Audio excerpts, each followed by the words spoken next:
your hands together. Okay, and now look up and lift your elbows up. And we're going to do something called spinal stretching. Everybody have a spine in here? Okay, cool, awesome. And now look up, breathe in, and now tuck your chin, or for me, chins, and tuck your chins in, elbows down, and breathe out. Let's do 5 of these. Ready, set, go. Somebody already lost count, it's okay. Awesome. Okay, how long did that take you to do?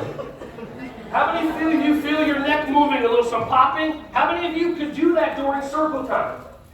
Absolutely. Take one hand up in the air, grab onto the other, breathe in, breathe out, and just gently pull. And you're going to feel stretching in your side body, and the most important stretching you're going to feel is in your fascia, F-A-S-C-I-A. It's the muscle membrane, or the membrane between your skin. Breathe in, breathe out, pull more. It's between your skin and your muscles. That's where trauma is stored.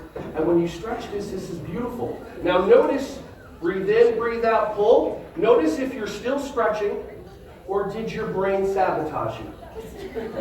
Breathe in, breathe out, come back up. For those of you that did the stretch, how do you feel? Okay, for those of you that didn't do the stretch because you listened to your brain, how do you feel? Fine. There you go. It's beautiful. Awesome. So, by the way, fine is a word. We all know fine. Fine is the word that somebody says when they really mean, I need help. I'm not okay.